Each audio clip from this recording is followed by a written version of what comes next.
நான் வந்து இன்னைக்கு டிராயிங் பண்ண போகிறேன். அந்த டிராயிங்கோட டாபிக் வந்து 2 பாயிண்ட் பர்சன்ட்டு. வாங்க அது எப்படி ட்ரா பண்ணலாம்னு பார்க்கலாம்.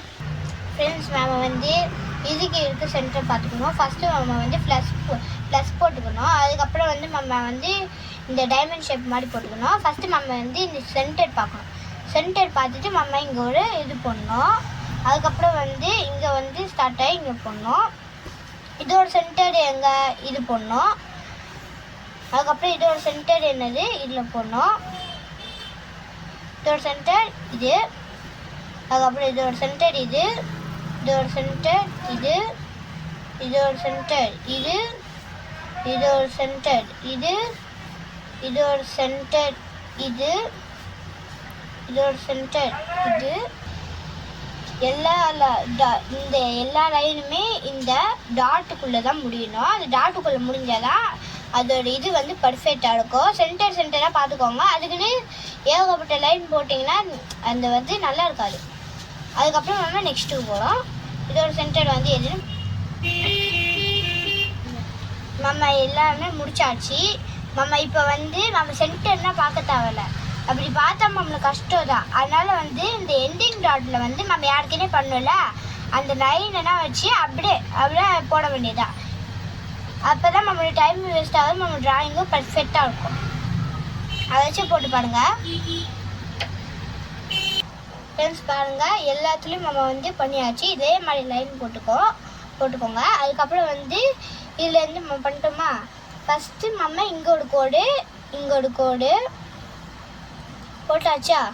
போட்டு முடிச்சோடனே இங்கேருந்து இது பண்ணிக்கோங்க. லைன் வந்து செட் ஆகிற மாதிரி பண்ணிக்கோங்க. செட் ஆகிற மாதிரி பண்ணால் தான் நம்மளுக்கு வந்து பில்டிங் வந்து கரெக்டாக இருக்கும். அதுக்கப்புறம் கீழே வந்து நம்ம வந்து இது வரைக்கும் கேப் விட்டுருக்கணும். இது வரைக்கும் கேப் விட்டுக்கோங்க. இந்த லைன் வரைக்கும் கேப் விட்டுறாதான் இங்கே ஒன்று பண்ணணும். அதனால தான் கேப் விட சொல்கிறேன். இன்னும் எக்ஸ்ட்ரா ஒன்றும் அது வந்து இதாகிடுச்சு.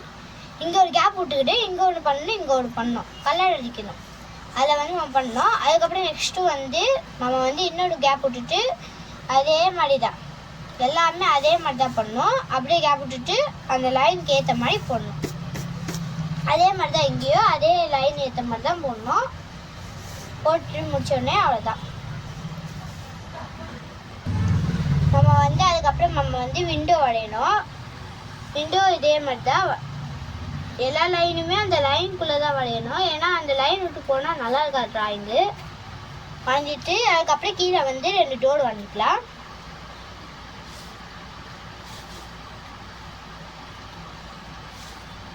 டோர் வரைஞ்சிட்டோம். அதுக்கப்புறம் வந்து இங்கே ஏற்கனவே நம்ம வந்து லைன் டச் பண்ணியிருக்கோம். ஆனால் நம்ம வந்து இது பண்ணுறதுனால இங்கே வந்து ஒரு லைன் போகுது. அதுக்கப்புறம் இன்னொரு எக்ஸ்ட்ரா ஒரு இது போட்டுக்கலாம். நம்ம லைன் போட்டால் தான் இதோட வீடு மாதிரி இருக்கும்.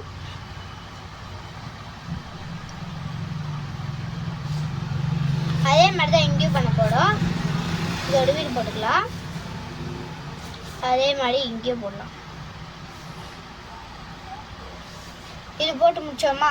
அதுக்கப்புறம் வந்து நம்ம வந்து இப்போ பிளாக் ஸ்கெட்ச் இருக்குது. பிளாக் ஸ்கெட்சை வச்சு இதுனா அண்டர்லைன் பண்ணோம். அதுக்கு முன்னாடி வந்து நம்ம இது பண்ணோம். ஒரு இலை சைடு எடுத்துக்கிட்டு நம்ம வந்து இதோடய அழைக்கணும். அழைச்சாதான் நம்மளுக்கு வந்து இன்னொரு லைன் வந்து பர்ஃபெக்டாக இருக்கும். பர்ஃபெக்டாக இருக்கணும்னா இன்னொரு வந்து இதை வச்சு அழைக்கணும். அழைச்சி முடிச்சுட்டு தான் நம்ம பண்ண முடியும். அதுக்கப்புறம் இது பண்ணோம். இங்கேயும் இலைச்சல் வச்சு அழைக்கணும். ஏன்னா இந்த லைன் வந்து இதாகலை. அதுக்கப்புறம் இந்த லைன்னா அப்படியே விட்டுறக்கூடாது. ஏன்னா வந்து விட்டுறணுன்னா அது பண்ணணும். நம்ம இப்போ எது பண்ணுறோமோ அதுதான் விட்டுறணும். இப்போ நம்ம இது பண்ணுறோன்னா அது விட்டுறணும். பாதியிலே விட்டுறணும். நான் என்ன தப்பு பண்ணிட்டேன்னா அந்த வந்து இதில் பாதியிலே விடாமல் எல்லாத்துலேயும் பண்ணி முடிச்சிட்டேன். ஆனால் இதில் வந்து நம்ம வந்து இங்கே வந்து ரோடோட டைரக்ஷன் மாதிரி கொஞ்சம் சின்னதாக போட்டுக்கோங்க. அப்போ தான் நிறையா வரும். இந்த இடத்துலேருந்து கேப் விட்டுக்கணும். நிறையா போட்டுக்கிறதா தான் நம்மளுக்கு வந்து பர்ஃபெக்டாக இருக்கும். அதுக்கப்புறம் இங்கேயும் அதே தான். இப்படி போட்டுட்டு இப்படி போகணும். இப்படி போட்டுட்டு இப்படி போகணும். இப்படி போட்டுட்டு இப்படி போகணும். இப்படி போட்டுட்டு இப்படி போட்டு முடிச்சாச்சா. அதுக்கப்புறம் இதோட லைன் வந்து ஜாயின் பண்ணிக்கணும். அதுக்கப்புறம் நம்ம எல்லாத்தையோட இதோட ஜாயின் பண்ணிக்கணும். அதோட பார்ட்னர் யாரோ அது கூட ஜாயின் பண்ணிக்கணும். அதே மாதிரி தான் இதுலேயும், ஆனால் கொஞ்சம் கேப்பை மட்டும் விட்டுக்கோங்க. அதுக்கப்புறம் நம்ம வந்து இப்போ பிளாக் ஸ்கெட்சில் பண்ணோம். பாருங்கள் ஃப்ரெண்ட்ஸ், இந்த மாதிரி தான் பிளாக் ஸ்கெட்சில் பண்ணோம். வாங்க இப்போ வந்து நம்ம கலர் பண்ணலாம். லைட் ஆரஞ்சும் பீச் கலரும் எடுத்திருக்கேன். இதை வந்து நம்ம வந்து ரெண்டுத்தையும் மிக்ஸ் பண்ணணும். ஒரு வீட்டுக்கு பீச்சு, ஒரு வீட்டுக்கு வந்து இது. நான் தனித்தனியாக அடிக்கிறேன். உங்களுக்கு பிடிச்ச மாதிரி என்ன கலர் வேணாலும் வச்சுக்கலாம். கீழே வந்து நம்ம வந்து இந்த மாதிரி கிரே கலர் அடிச்சுக்கலாம். பாருங்கள், பீச் கலர் அடிச்சு முடிச்சாச்சு. இப்போ வந்து நம்ம வந்து லைட் ஆரஞ்சு அடிக்க போகிறோம்.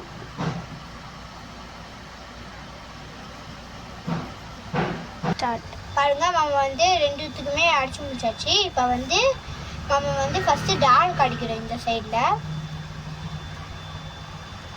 நம்ம டார்க் கிரீன் இங்கே அடிச்சாச்சு. இப்போ வந்து நம்ம லைட் கிரீன் அடிக்கலாம். நம்ம வந்து லைட் கிரீனாக அடிச்சு முடிச்சாச்சு. நான் வந்து குஷன் ப்ளூ எடுத்திருக்கேன். டார்க் சைடில் அடிக்கணுன்னால டார்க் சைடில் அடிக்கிறேன். நம்ம வந்து குஷன் ப்ளூ அடித்தாச்சு. இப்போ வந்து லைட் ப்ளூ இங்கே அடிக்கிறோம். நம்ம வந்து இது பண்ணிட்டோம். இப்போ வந்து பிளாக் வந்து எடுத்துக்கோங்க. அது கொஞ்சம் லைட்டாக அடிச்சுக்கோங்க.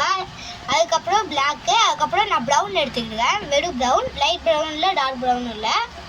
எடுத்துகிட்டு அப்படியே அடிச்சுக்கணும் ஃபுல்லாக. பிளாக் அவ்வளோவா தெரிய தேவையில்லை.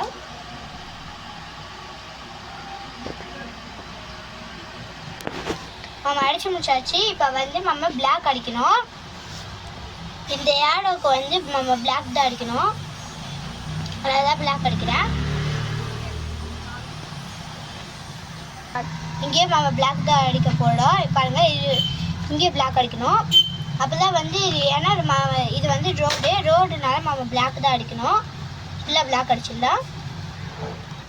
நம்ம ரெண்டு சைடுமே பிளாக் அடிச்சிட்டோம். இப்போ வந்து நம்ம ஸ்ட்ரெயிட் லைன் இங்கேருந்து அப்படியே ஒயிட் எடுத்துகிட்டு போய் அப்படியே இங்கே அடிக்கணும். அதே மாதிரி தான் இங்கேயும்.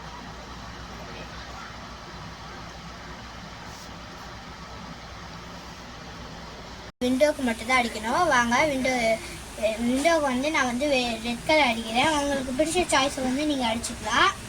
உங்களுக்கு நீங்கள் என்ன வேணால் சாய்ஸ் பண்ணிக்கலாம். இந்த பில்டிங்க்கு என்ன கலர் வேணோ. ஆனால் டிராயிங் மட்டும் வந்து நான் சொல்கிற மாதிரி வந்தீங்கன்னா கரெக்டாக இருக்கும் எனக்கு தெரிஞ்சு. ஏன்னா டிராயிங் வந்து அந்த மாதிரி இது பண்ணாதான் இதுக்காக இருக்கும்.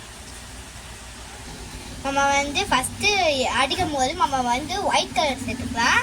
ஏன்னா ஒயிட் கலர் சேர்க்கும் போது அந்த கலர் வந்து கொஞ்சம் இதுவாக இருக்கும், அந்த லைட்டாக இருக்கும். நம்ம ஸ்கை ப்ளூ அடித்தோன்னா இதுவாக இருக்காது. அதனால தான் நம்ம வந்து ஒயிட் கலர் சேர்த்துக்கோம். நம்ம வந்து இப்போ ஒயிட் கலர் சேர்த்ததுக்கப்புறம் தான் நம்ம அடிக்கிறோம். பாருங்கள், நல்லா வருது. பாருங்கள் ஃப்ரெண்ட்ஸ், நம்ம டிராயிங் வந்து கம்ப்ளீட் ஆயிடுச்சு. நல்லா இருக்குது. பாய்.